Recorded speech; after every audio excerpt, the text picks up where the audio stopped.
Blessed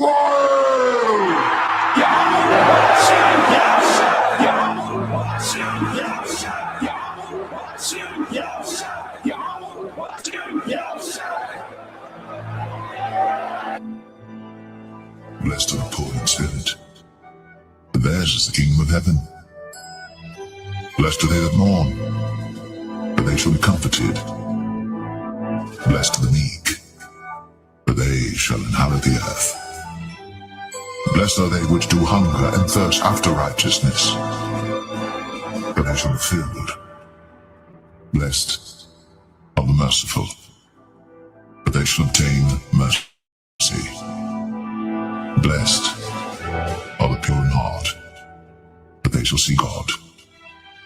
Blessed are the peacemakers, for they shall be called the children of God. Blessed are they which are persecuted for righteousness' sake, for theirs is the kingdom of heaven.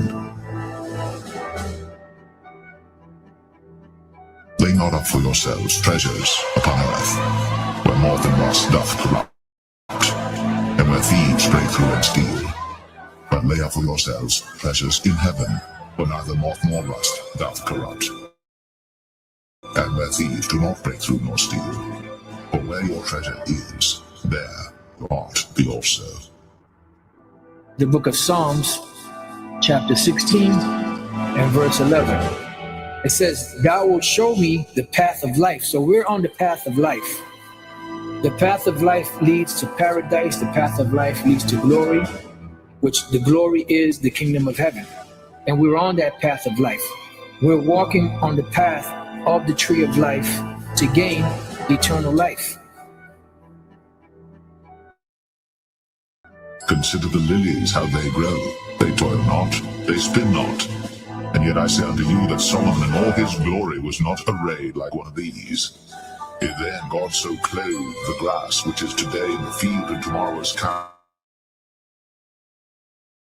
into the oven, how much more will he clothe you, O ye of little? And seek not ye what ye shall eat, what ye shall drink, neither ye of dying. These things do the nations of the world seek after, and your Father knoweth that ye have need of these things. But rather seek ye the kingdom of God, and all these things shall be added unto you. Fear not, little flock, for it is your Father's good pleasure to give you the kingdom.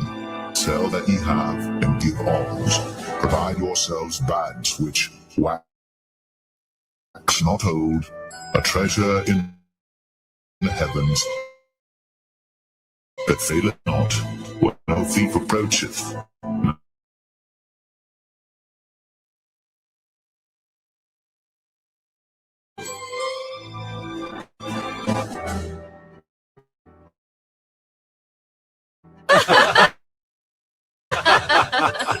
Joy.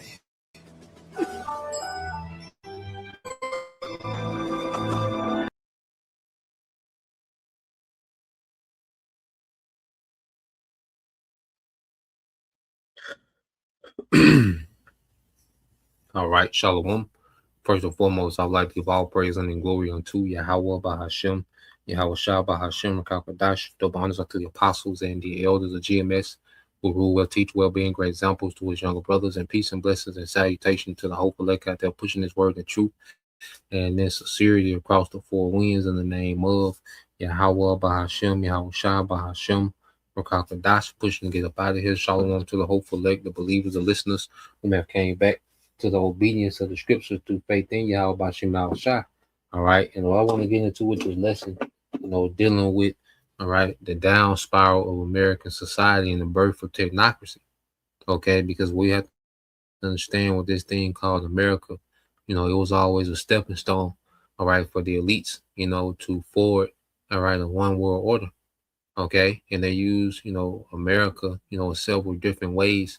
All right, to weaken the nations, to put these nations in debt, all right, to get these nations to follow, the mold, of American society, okay, to be rebellious, against, all right, Yahweh Bashim Yahweh Shah, okay, take on this technology, okay, and take on this concept of a technocracy, man, Okay, so America, Americans, people of America, for a while, World War One, World War Two, especially post World War Two, Americans, got the benefit from being, the nation with the world reserve currency, which gave, the currency of America the most spending power in the world. Okay, and for a time, the American people, they benefited off, they benefited off the crumbs, okay, of the global, all right, schemes of the elites, especially, the Edomites. All right, Jake, you wiggle up in there every now and then, we under the curses, and uh we was always a lower tier of society, but you always have, certain Jakes, even Jake communities, where they'll spring up, because of how strong the American dollar had become. Okay. But now what we're seeing, and I got a video I want to go into. Okay, the devils are dismantling, okay, have dismantled the American dream. They're on the last phase of it, and they're getting ready to birth a technocracy, man. Okay, and the birth of this technocracy is a complete end of these devils. Okay, thus said the Lord. Now, let's get a few precepts. I want to get this Isaiah. I got it in the AMP. Okay, so when you go here to the book of Isaiah, chapter 19, in verse 1, in the AMP, it says the mournful inspired oracle. Okay, and mournful inspired oracle goes into prophecy, man. Okay, because America's about to have a funeral. Okay, and the elites global system is going to have a funeral as well. It's going to have a stillbirth. Okay, it's going to be born dead. You see, so the American, all right, old America is dead. Okay, we're at the funeral. We're getting ready for the funeral of America, man, and the funeral of the elites. All right, new global order that they plan to run. All right, that they're rolling out. That they plan to have up and running post America, man. Okay, it says a burden to be carried concerning Egypt. Okay, and the burden. All right, when you go into the footnote, it says, i.e., an urgent message. The prophet is under compulsion to proclaim, man, and that's why daily, the downfall of America is being proclaimed. The visions, that our forefathers had, the dreams, that they will have, the inspiration they had to go into these certain prophecies concerning the downfall of America. Well, all right, the prophecies are back, in their lot, and now we have this urgent, compulsion to proclaim the times we're in, man. Which is the end of this Edomite empire. Okay, and the centerpiece of America, of Esau's empire has been America, aka Egypt. Spiritual Egypt. Okay, spiritual Sodom and Gomorrah. Okay, the daughter of Babylon. Etc. Man. Okay, it said, listen carefully. The Lord is riding on a swift cloud and is about to come to Egypt, and this is Yahweh Shai. You see, so when you go to Isaiah 19 and 1, it begins with Yahweh Shai coming to judge America, man. Which those missiles are going to hit America, and no chariots going to hit America, man. Okay, so America has a hell of a judgment, man, because this has been, the headquarters of the elites in the earth, in which they've forwarded a lot of wickedness, man. Economically, militarily, all right, witchcraft, enchantments. This has been their headquarters. It says the idols of Egypt will tremble at his presence, and the heart of the Egyptians will melt within them. Okay, because we're in a time of terrible judgment, man. Okay, and America is going to get it the worst. Okay, because it's going to end up with Yahweh Shai himself on the chariot. Okay, getting busy on America, man. Okay, with their heavenly host. You see, but before it gets to that point, it goes into, all right, the environment. Okay, of the times before Yahweh Shai. Okay, Isaiah 19 and 2. So now it goes back. Okay, before Yahweh Shai appears in their chariot. Okay, to finish this place off, man. And to finish off Edomite authority in the earth. Okay, Isaiah 19 and 2. So I will provoke Egyptians against the Egyptians, and they will fight each one against his brother, and each one against his neighbor, city against city, kingdom against kingdom. Okay, and this is where we at now. all right, where there's nothing but division, and these things are intentional, okay, and it's the higher ups, okay, these elites that are causing division because they want to break this place down, all right, so America, all right, can be compatible, all right, American society can be compatible with this new world order, okay, because the new world order citizen is the exact opposite of an American citizen, man. Okay, a new world order citizen doesn't have these rights and these options and this freedom of movement. Okay, the ability to save money, to do homesteads and farming and no, no, no, no. That's the exact opposite of a new world order citizen, man. Okay, so we have the elites in the background, all right, that's causing this confusion, this division, all right, this turmoil, civil unrest. They're intentionally doing this because they want to break down the population of the American society, man.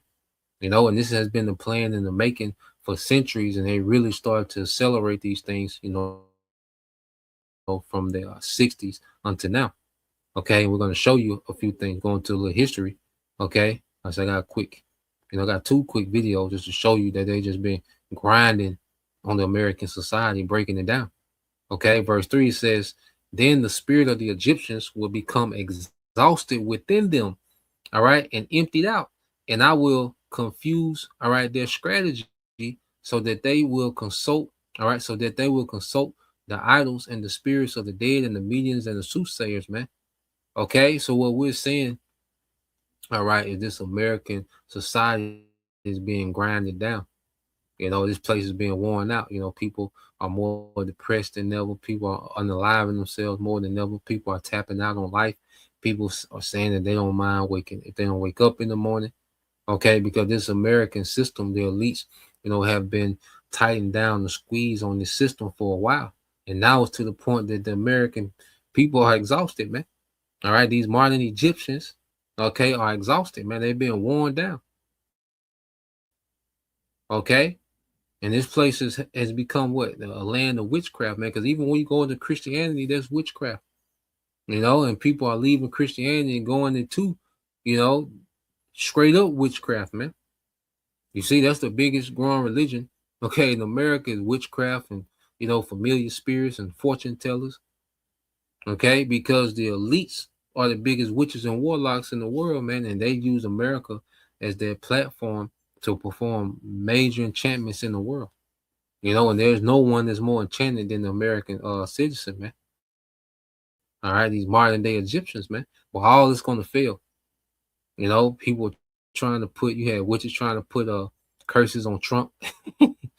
you know, yeah, you got Trump, with his spiritual guidance. These certain Christians, man, and these certain high up Christians, man, they're nothing but warlocks and witches, man. You see, spiritual cooking, that's the culture of America.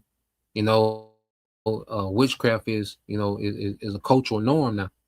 Okay, and that's part of the reason why the Lord is going to judge this place so severely as well. Okay, and it says, "And I will hand over the Egyptians to a hard and cruel master," man. Okay, and we're seeing that, under this guy Trump, man. He's really, stepping into their role as far as prophecy, man. All right, because he don't give a damn. You see, and Trump has fully given over the American societies, all right, the American society to the elites, man. Okay, to the technocracy, man. You see, and he's going about it with cruel measures, and it's only going to get worse. Okay, farmers catching hell, terror, small business catching hell, gas prices up, man. Okay, ICE agents, unaliving American citizens, man. Okay, and this is just a prelude. This is just a small prelude of what's to come, because it's gonna get far worse, man. We really ain't just seeing the cruelty of the death, but it's on the way. You see?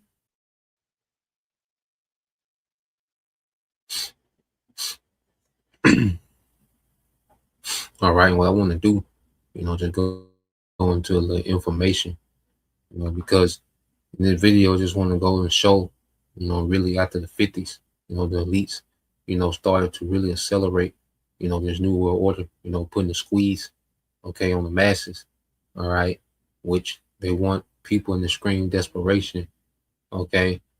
They want to sabotage, they start to really sabotage the system, it became super corrupt, the rich The economy, was shifted to where the wealth, trickled to the few, all right, rich, okay, and the masses, continually became more poor and poor, and had less access to resources, man. Okay, because the whole thing was to get the masses dependent, on these few elite families. Okay, and in the midst of all right this transition, they plan on getting rid of a lot of um the the common population. Okay, so there's been an economic attack. You people, the masses have been under economic warfare, all right, and chemical warfare through the poisoning, of the foods, and also with Jake, with the food and the drugs, which the drugs affects everyone, especially now, with the with the opium, situation. But either way, all right, it's a intentional dismantling, okay, of this American system. Okay, so let's go of American society, you know. So let's go to this real quick. Now, when you go, because the whole intention was always a new world order. That's why on the back of the on the back of the dollar, because elites have always had a hand in the American government. Okay, and they just become stronger and stronger, to where now, they're in full control, and they're making the transition, you know. So over the generations, of this American, okay, empire, the elites, have constantly gained more and more control, okay, of the American society, and this technology just really accelerated, their capability and control over the masses. Now, to show you that from the conception of America, there was always an agenda, okay, for America to be the stepping stone of a new world order. Okay, so that's why when you go into this real quick, we always get on the back of the dollar, all right, the currency, and this was even way before, America was the world reserve currency. Okay, they had this on the back of the dollar. It said the Latin phrase on the back of the dollar is Novus Ordo Seclorum, which translates to New Order of the Ages. Okay, because America was supposed to be, the stepping stone, all right, for the elites to converge and herd the world into this new world order.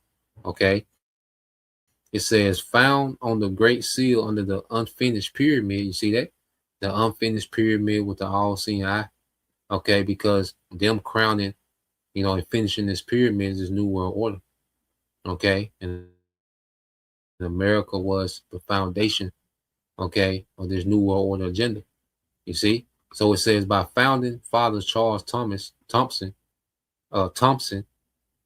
it says adapted from a poem by the ancient Roman, okay, by the ancient Roman poet Virgil, okay, that had a wound that was healed. All right, you can't make it up, man.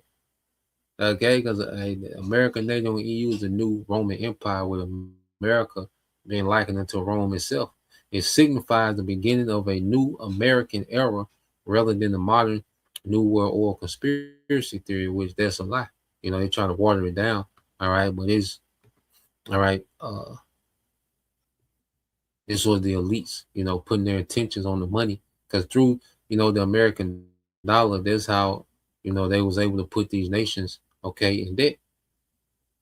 Okay, this is how they was able to put these nations in debt, with this petrodollar.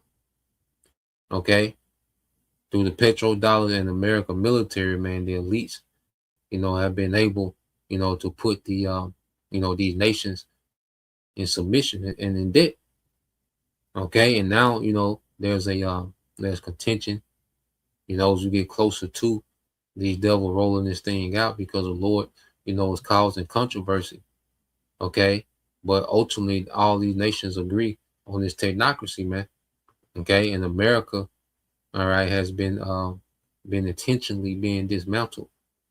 Okay, for this new world order. Okay, you go here also. I got this information.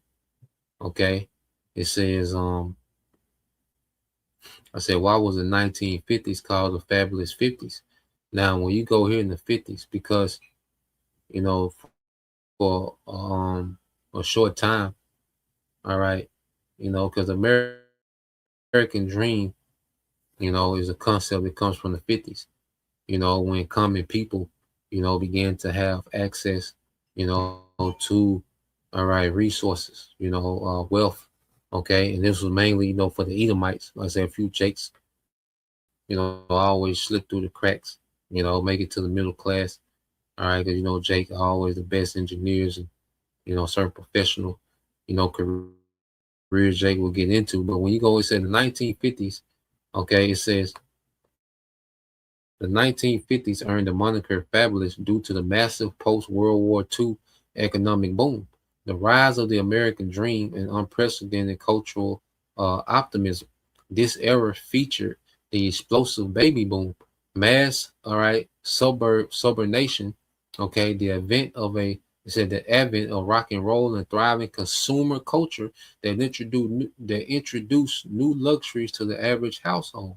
Okay, so when you go to the 50s, America was fashioned, all right, to be, this model of how, the world's middle class aspired to be, and this, this was the elites, putting America on display is what to follow, man. Okay. But it was all a trap. And it was a trap to get people, addicted to, consumerism, get them addicted, sold on this American dream. Okay, to get the world, to look at America, as how to model their country after, with this economy, capitalism, democracy, and then even American culture. Okay, and it just kept becoming more and more degenerate, more defiled, more materialistic, until you have this world where people, worship, you know, um, status, people worship wealth, people worship, themselves. Okay, this is people, worshiping the image of the beast, man. He really made the image of the beast, look, alluring, in these times, man. Okay, now this was Rome. This was the time where Rome was at its splendid peak. You see, it says economic prosperity says unscathed by physical devastation of war. The U.S. experienced incredible industrial and economic expansionism. Yeah, expansion. Real wages and standards of living rose steadily, creating a robust, confident middle class. The suburban dream with government initiatives. All right, the GI Bill. All right, veterans and families could easily purchase affordable, mass-produced homes in new suburbs. Mass-produced conveniences like television sets, air conditioning, and household appliances redefine comfort. Meanwhile, medical breakthroughs like Dr. Jonas, all right, Salk's polio, all right, Salk's polio juice transformed public health. Popular culture revolution, the decade birth, youth-driven cultural icons, teenagers shock parents and embrace the new rebellious sound of rock and roll led by artists like Elvis Presley, while television became the central pillar of family entertainment, man. That's when a lot of those enchantments going out. And then through the music, they was able to enchant, man. So you go to the 50s, man, and on up, man, the elites have been pushing mass enchantments. Okay. And then in the 70s, they really began, economic siege on the masses. Okay. Wages starting to stagnate. Okay. The dollar started losing, its purchasing power. Okay. And then they began to poison the foods. Okay. And I got, some videos I want to get into. All right. To go into this. So let's go here to this first video. All right. Fair use, fair use. Okay. This is not, for monetary gains, for educational purposes only. This is for fair use, fair use.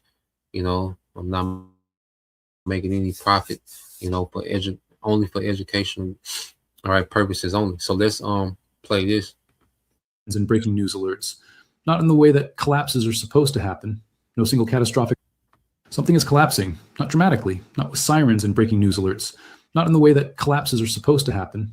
No single catastrophic moment, no obvious before and after, just a slow, grinding, cumulative deterioration of the things that make ordinary daily life function.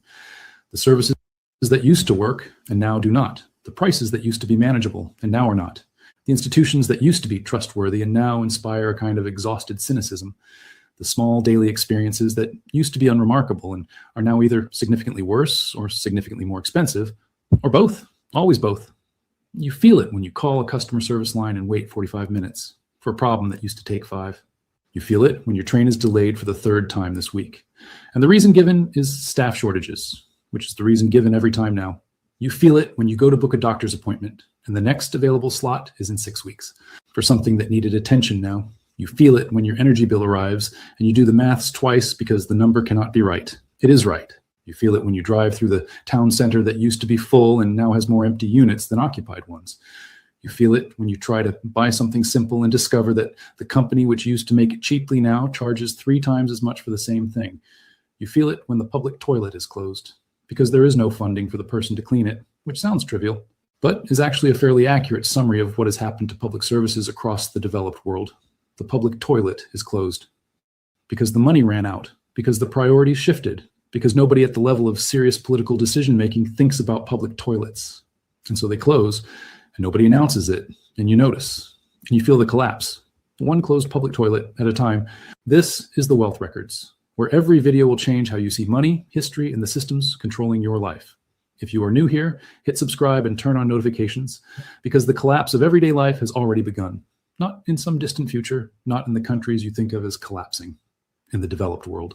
In the countries that were supposed to be the model of how things should work. Has the quality of your daily life improved or declined over the past 5 years? Not your personal circumstances necessarily, the quality of the systems, services, and infrastructure surrounding your life. Drop your honest answer below. We read every single comment at the Wealth Records. And this one is going to produce a comment section that reads like a very long complaint to management, which management will not read, but we will.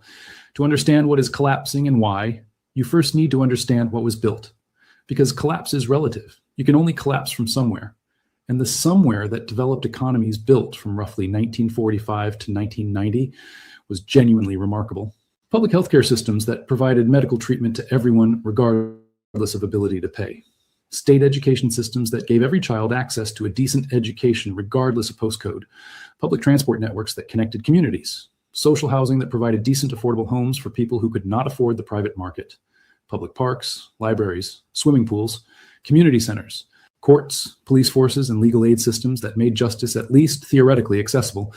Pension systems that meant old age was not poverty. This infrastructure was not luxury, it was the agreement. The social contract that said we pay into the system collectively, and the system provides for us collectively. It was imperfect, unequal in its distribution, slow to reform, but it was there. And it worked well enough that most people in developed countries could live a decent life without being wealthy, without being connected, without being lucky, just by participating in the society around them.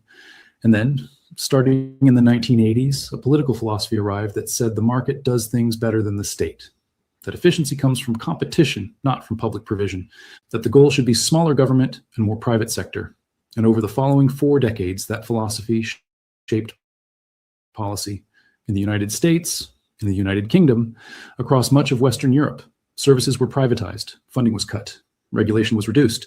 The infrastructure of everyday life was handed piece by piece to entities whose primary obligation was to shareholders rather than to users.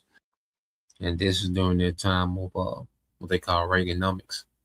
All right. And Ronald Reagan, he was the one that shifted, government policy to favor corporations. Okay. And to, diminish, the authority, okay, of the masses, especially the workers. Okay. So this is when you really see that shift, because American wages, stop increasing, with the production, okay, of these companies, in 78. Okay. And Reagan got into office. All right. He forwarded, all the agendas, okay, of the corporations, you see, and diminish, all right, the power, there was once amongst, the workers in these unions. Okay. And this is when, these corporations really started to get extremely corrupt. Politicians started to get extremely corrupt, and the system was always flawed from the beginning. Okay. But when you go into, from the 70s, until now, all right, this is when these corporations really, all right, started, to rob the masses, of their labor. Okay. While they got most of the profit, and people put in the same labor or more labor, and beginning to get less wages, man. Okay, while everything around them, was going up. Okay, and this was them beginning really putting the squeeze on society, man. Because they wanted poverty, they wanted dependency, they wanted desperation. Okay, they wanted America to slide into dystopian like it's doing now. Okay, because they want desperation. Okay, they want people with nothing to lose. They want people to purge. Okay, and then they want to eventually, all right, introduce this new, all right, style of government, which is technocracy, man, which is going to fix all the problems that they created in this old system, man. Okay, so let's play a little more. And the collapse that is now visible is the accumulated result of 4 decades of decisions, made in good faith by people who genuinely believed the market was the answer, discovering that the market is a very good answer to some questions, and a terrible answer to others. The first dimension of the collapse is public services. Healthcare waiting lists across the developed world have reached extraordinary lengths. In England, over 7 million people are on waiting lists for treatment. In Spain, the public health system waiting lists have grown to record levels, with patients waiting months for specialist appointments that their condition needs now. In the United States, where healthcare was never fully public, the combination of cost and complexity has produced a system that is simultaneously the most expensive in the world and the least effective among comparable wealthy nations. Americans spend more per person on healthcare than any country on earth and have lower life expectancy than most of Western Europe. The return on investment of American healthcare spending is, in the politest possible terms, not good. Public mental health services across the developed world are operating in crisis. In countries with universal healthcare, mental health waiting lists measure in months and sometimes years. In countries without, mental health treatment is simply unaffordable for a significant proportion of the population that needs it. The people who cannot access mental health treatment they need do not simply stop needing it. They manage, with varying degrees of success. And when the management fails, the consequences fall on emergency services, on courts, on prisons, on families, on communities. The cost of not treating mental health is not zero. It is just paid differently, less visibly, by more people. The second dimension of the collapse is infrastructure. Infrastructure is boring, deliberately boring. Good infrastructure is invisible. The road that does not have potholes, the train that arrives on time, the water pipe that does not leak sewage into the river. You do not think about these things when they work. You only notice when they stop working, and they are stopping working. In the United States, the American Society of Civil Engineers gives American infrastructure an overall grade of C-. Roads are deteriorating. Bridges are structurally deficient. Water systems are failing. The infrastructure investment gap, the maintenance and renewal that should have happened and did not, is estimated at over $2.6 trillion. $2.6 trillion of future collapse already paid for in deferred decisions. In the United Kingdom, the privatization of the water industry in 1989 produced water companies that paid out tens of billions in dividends to shareholders while infrastructure deteriorated, and sewage spilled into rivers and coastal waters at record levels. The regulatory system that was supposed to prevent exactly this failed to prevent it, because the regulatory system was staffed at a fraction of the level needed to meaningfully oversee an industry with strong incentives to cut maintenance costs and maximize returns. Across Southern Europe, infrastructure inequality within countries has widened. Spain has world-class high-speed rail between major cities, and rural communities that have watched local services disappear over decades. France has the TGV and also has regions that have watched local hospitals, post offices, schools, and public services retreat to a point where the presence of the state in daily life feels theoretical rather than real. The Yellow Vest protests were not primarily about fuel taxes. They were about what fuel taxes symbolized, the cost being imposed on people who could not afford it, by a political class that had systematically withdrawn the public services that would have reduced their dependence on cars. The third dimension of the collapse is housing. We have covered housing extensively across multiple videos, but in the context of everyday life, collapse, it deserves its place. Because the inability to afford housing is not just a financial problem, it is a daily life problem. It determines where you can live, which community you belong to, how long your commute is, whether you have. In country after country across the developed world, the ability to afford adequate housing has declined. In Australia, housing costs relative to income are at historic highs. In Canada, the same. In Germany, which was long considered to have a more rational and stable housing market than the UK, rents in major cities have risen dramatically. Berlin, which was famous for affordable rents, has seen dramatic increases in the last decade. In the Netherlands, the housing crisis has become so severe that it is consistently cited as a primary political concern. In Ireland, the combination of economic growth, insufficient construction, and an unregulated short-term rental market has produced a housing crisis that is all 10 horn nations. This the whole beast system. Because the beast system has enjoyed, all these first world privileges, man. All right, but they're intentionally turning, the different European nations in America, all right, into dystopia. Okay, which is going to make the technocracy look more appealing, when they present it, as a fix-all. Okay. So this is going to be a hard crash, man. It's going to hurt the worst here in America, man. But they've been chipping away, all right, at this American dream to it's a nightmare now. They completely turned the American dream to a nightmare, to where suburban living, was achievable, extremely achievable, especially for Edomites. Suburban living was, it was an easy path. It was a guarantee for Esau. Okay, that suburban lifestyle, that middle class. Okay, the yearly vacations, savings, house paid for. Okay, pension, retirement. You see, boats, whatever, et cetera, man. You see, but now, it's people are barely. You barely can afford to exist. It's to the point now where people can barely afford to exist, man. Credit debt is at all-time high. People working, two, you have two people, you have 2-job households, you got couples, married couples, okay, they have to get multiple jobs amongst 2 people. You see?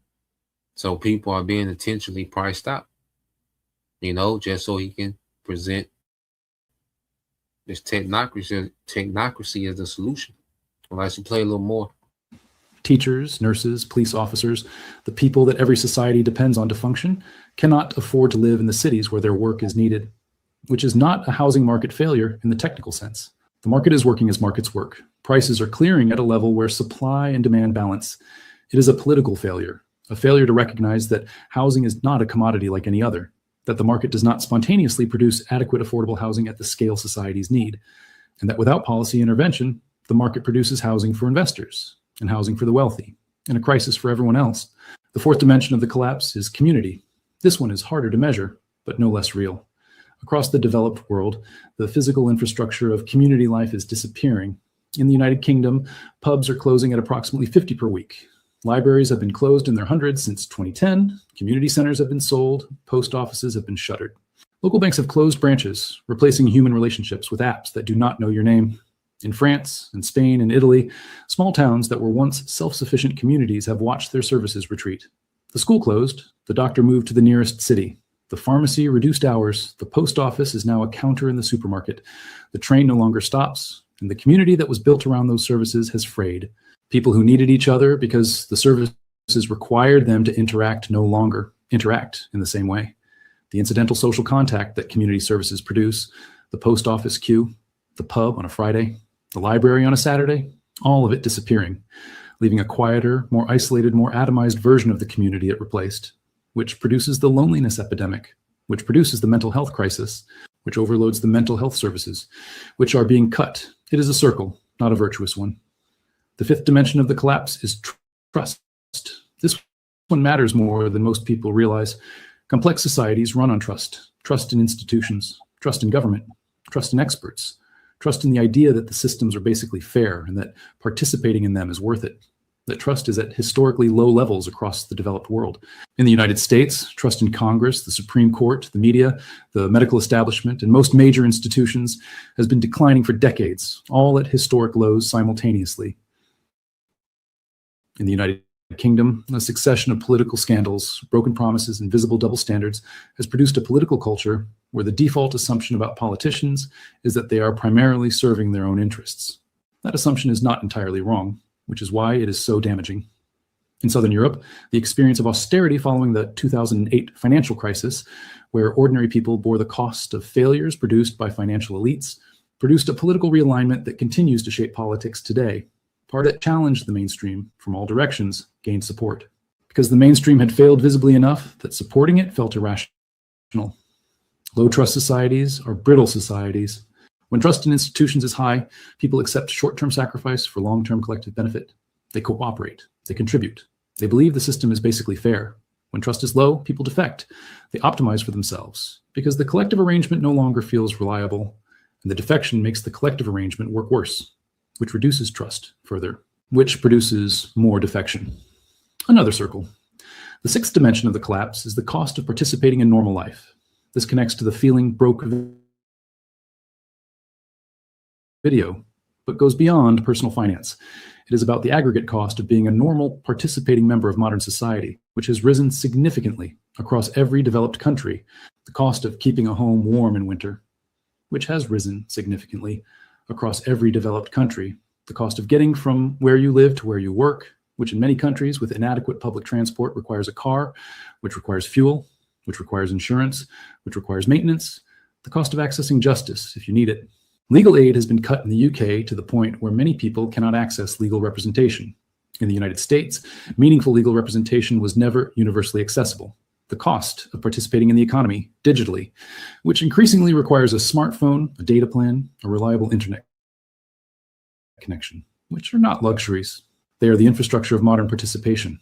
All of these costs have risen faster than wages for most people, and the cumulative effect is a society in which participating fully in normal life requires a level of income that fewer and fewer people have, which creates the two-tier experience that is increasingly visible across the developed world. People for whom the collapse is managed and buffered by wealth, and people for whom every dimension of it is felt directly. So what is actually happening here? Is this inevitable? Is decline the natural trajectory of developed economies? Yeah, so and this is where we at, man, because see, Esau, his whole agenda, is first to get people to distrust these governments.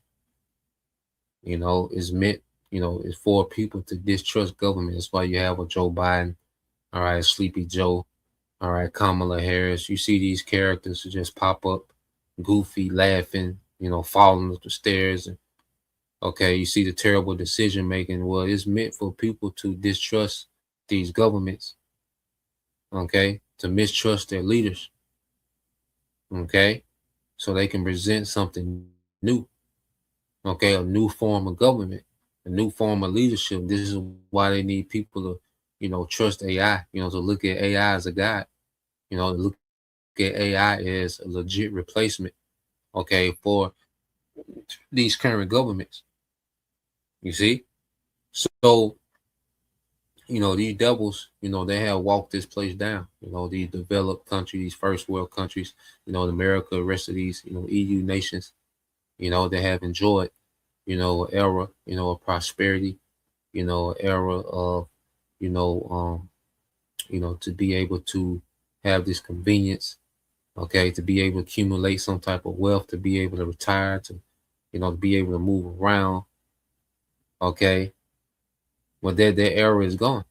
Okay, that era is gone. Now it's a new dystopian era, okay, meant to herd people, okay, and break people mentally, all right, to where they crash out, in this purge, okay, that's gonna come in this civil unrest, all right, this civil unrest atmosphere, and the survivors of the civil unrest, man, they want to present the sea hip as a new way, okay, that's gonna outperform this old way, man. You see? So that's economically, but then you go here, to the food. Okay, let's go here to the food. All right, it's the same people that run, the finance, the economy, okay, are the same people that control what's in the food. Okay, they control what goes into education, will control what goes into the news, will control what's entertainment. Okay, so let's go here. All right. And it's all pushing towards a digital system that can be completely controlled. Okay. Let me tell you what the richest men in the world are doing with their money right now. Bill Gates, the single largest private farmland owner in the United States, owns 270,000 acres across 18 states, often purchased quietly through the shell companies. At the exact same time, he has poured tens of millions of dollars into Beyond Meat, Impossible Foods, and Memphis Meats. The company is designed to replace the beef that used to be raised on land just like his. And in 2021, in a recorded interview with MIT Technology Review, he said this out loud: all rich countries should move to 100% synthetic beef. You can get used to the taste difference. Eventually, that green premium is modest enough that you can sort of change the people or use regulation to totally shift demand. Regulation, not your choice. And Gates isn't alone. Jeff Bezos has committed $100 million through his Bezos Earth Fund to establish a global network of research centers dedicated to replacing conventional meat with plant-based, fermented, and lab-grown alternatives. Bezos and Gates have also jointly backed Nature's Find, a Chicago company making meatless patties from fungus, and BlackRock and Vanguard, the two largest asset managers on the planet, are the second and third largest shareholders of Beyond Meat and have been increasing their stakes even as the company loses money. So the most powerful men and institutions on the planet are all moving in the same direction, away from real beef, towards something made in a lab. And now here's what's happening on the ground while all that money moves. The US cattle herd has collapsed to its lowest point since 1951. The cost of running a single cattle operation has gone up over $200 per cow in just 5 years. Generational ranching families are being squeezed off their own land. And while that's all happening inside the food supply itself, things are even darker than most people realize. A farmer in the UK was on camera revealing that processors are injecting potato starch directly into your beef to make it look better, to weigh more, and to sell for more money. And they're not legally required to even tell you. And a vice president at one of the biggest food companies in America was secretly recorded saying this about the meat his own company sells. We have shit for poor people. Who buys our shit? It's not healthy. Now that I know what the in it, bioengineered meat. I don't want to eat a piece of chicken that came from a 3D printer. You? He was fired days later. And even if you're staying healthy and avoiding fast food meat, the steak you order at a fancy restaurant can legally be made with glue. And they don't even have to tell you. There are drugs in your pork that are banned in over 150 countries. The list goes on, and every single one of these things. In America, all right, the American government, all right, is far more corrupt than any government in the world. You know, all these governments have their corruption, especially these Western, governments, the Edomite Western governments, man. But America, America just one big science lab, to where they just pumping Americans with everything. Things that are banned all over the earth, okay, are in everyday food supply in America. You see, and this is this devil finishing off, okay, America, man, by attacking the food supply. Okay, and there's been a major attack on the food supply, in America, especially since the C-19. Okay, but what this devil is allowed to do, to the food supply in America, man, is like, god damn. You see, glue, steaks made out of glue. You go to a restaurant, and think you're eating, prime, beef. Okay, and it's concocted, man. You see, most of the foods that we have access to, man. A lot of them, we eat the best of the worst, and the Lord with us. Okay, but there's a lot of food that that we have access to, man, that this man has heavily altered, man. So let's play some more.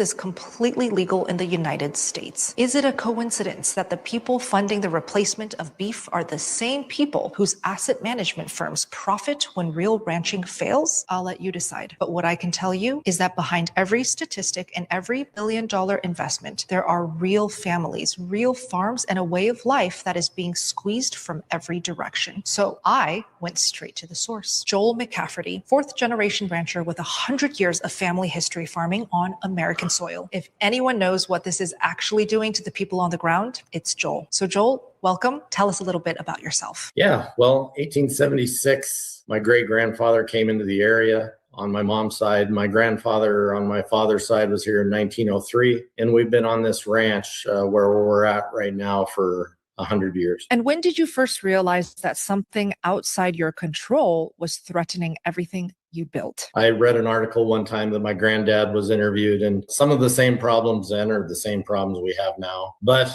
the biggest change I saw was in the 70s. We had the food chart get inverted, started hearing about margarine being healthier than butter. Didn't really understand them. We weren't really prepared for it. There was no way to communicate to the public through social media or any ways like that. We started taking hits, and cattlemen started going out of business. I would say there was around, I think my numbers are fairly accurate, around 7 million of us in the 70s, and I think we're down to around 600,000 left. That's when we first started seeing. From 7 million in the 70s to 600,000 left. You know, and like I say, man, in the 70s, man, these devils really started to come with this economic squeeze, man. You know, they really started to poison the food supply more and more. Okay. You know, he's just a goddamn devil, man. You see, so what he's saying them doing now, man, he's just finishing off, okay, American society. Okay.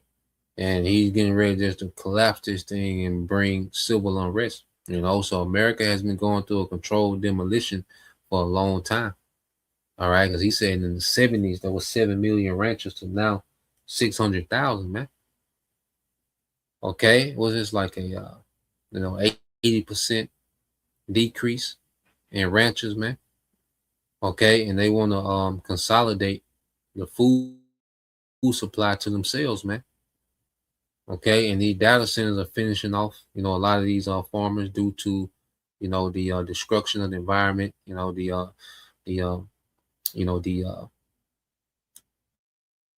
depletion of water supply. Okay, these water aquifers that's underground, drinking water, the wells. Okay, so these things are done intentionally, man. So this man can create complete, desperation, so he can usher in, this new world order. So,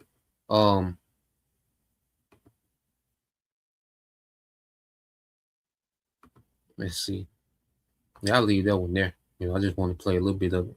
And let me see. All right, lab grown meat. Here it is. And the Lord created everything in this perfection, man. And for him to play the Most High, he has to go above and beyond to destroy, the creation. He has to destroy the creation just to make it seem like he has some better way. He has to spend a lot of money and resources and time sabotaging, creation just to make it seem, as if he had, some type of better way.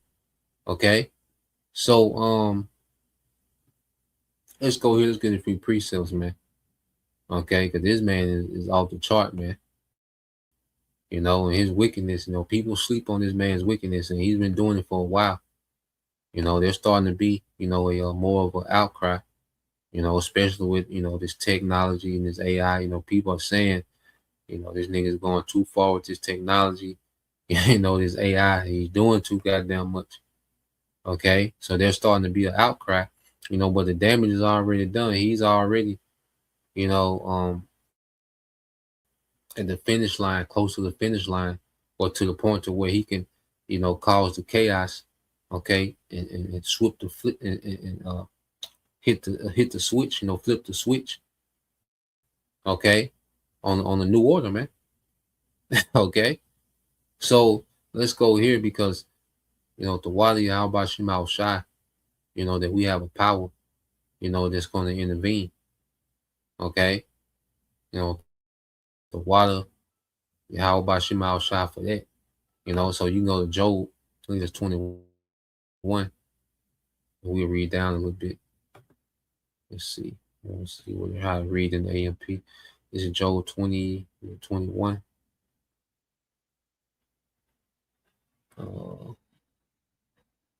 20. So let's get this in the book of Job, chapter 20 and verse.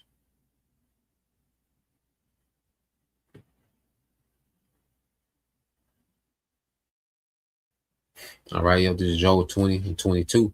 It says, in the fullness of his excess, all right, of great abundance, because the devil, he's in the place now where he's hoarded, the world's wealth, the world resources.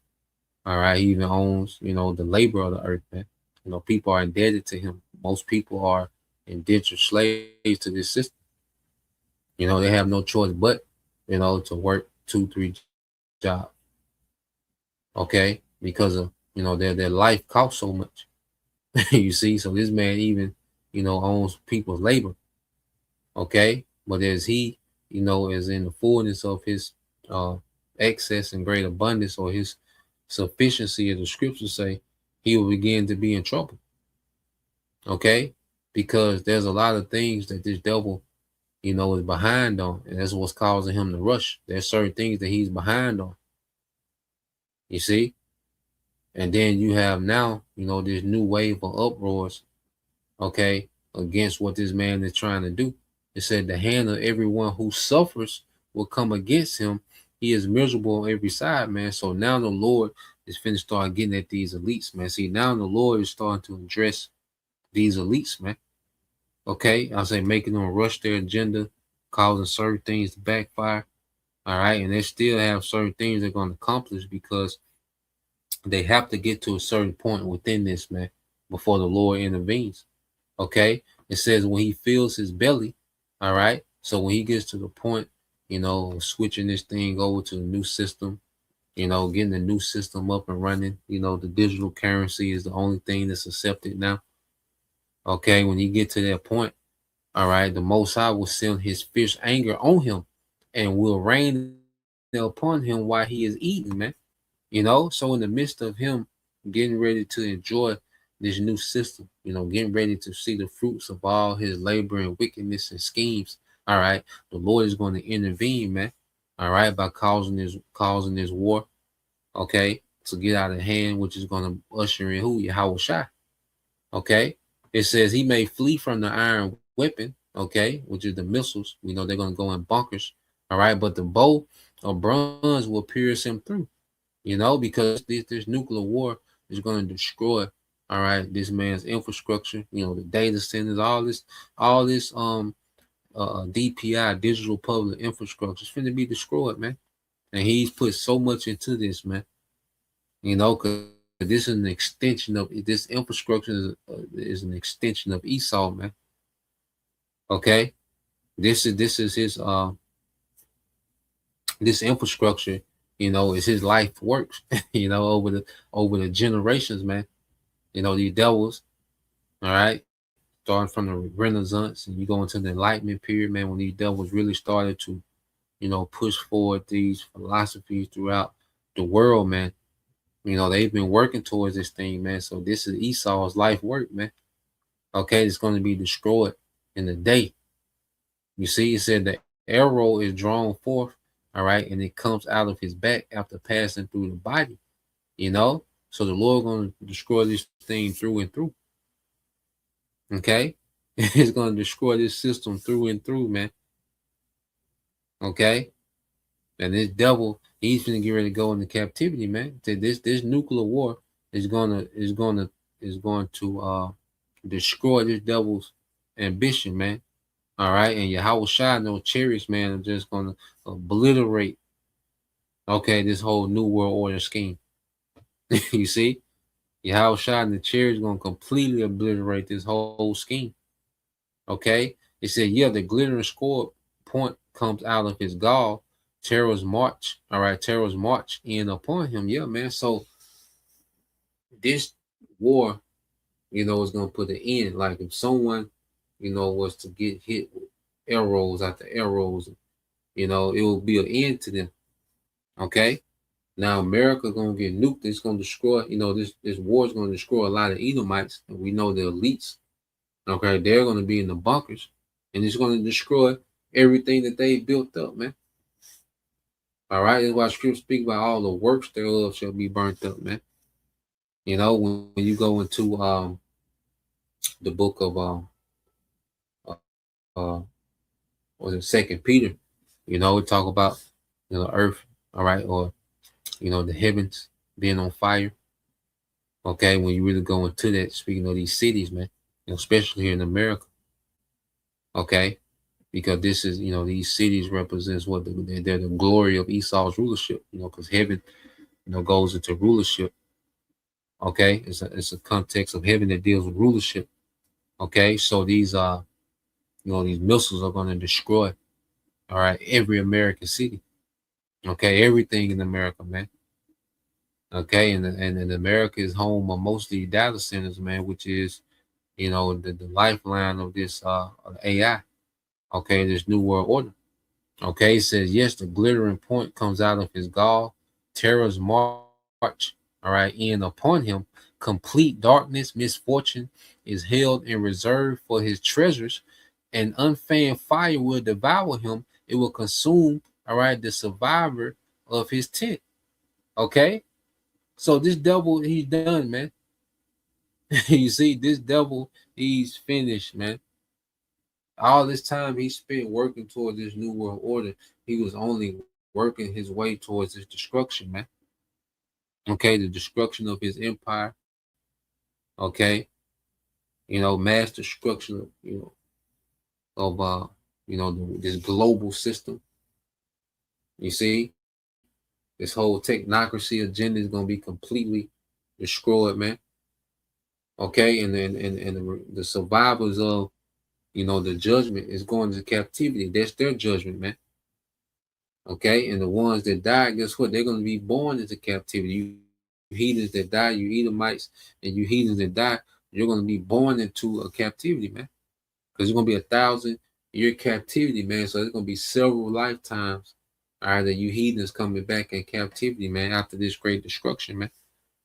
Okay, you see? So everything that you devils, okay, work for is going to fail. Verse 28 said the produce and increase of his house will depart. Yeah. So all the real wealth that this devil has, schemed and heeded to himself, okay, it's going to depart. And it's going to be transferred to the nation of Israel, man. Okay, it's going to be transferred to, all right, the elect of Israel, man. Okay, all the true wealth, all right, that this man, has amassed in this wicked empire, man. Okay, his possessions will be dragged away in the day of the Most High's wrath, man. This is the wicked man's portion from the Most High, and the heritage decreed and appointed to him by the Most High. So this is Esau's portion. This is his inheritance, man. Okay, is the destruction of his empire and captivity. Then he's gonna be done away with, man. Okay, so everything he's doing is leading to this nuclear war. All right, and this nuclear war, that's the part asunder of time, okay, which is going to end Esau's empire, going to kill his empire, okay, and it's going to be the beginning of our everlasting righteous kingdom, man. Okay, and this man, all this wealth and everything that he's hoarded up to this point, all this scheming and this wicked economy, there's nothing but a scam. All that wealth is going to come to Israel, man. So yeah, this man is done. All right, Esau, he's completely done. Okay, he's gonna reach this point to where only thing left that he can do is just finish off what the Lord has him assigned to do on the left hand side, man. And he's out of there, man. So yeah, just want to go into that, Lord will, you brothers. All right, and you people so edified. Till next time, I say shalom, going out shalom, a Bible boss.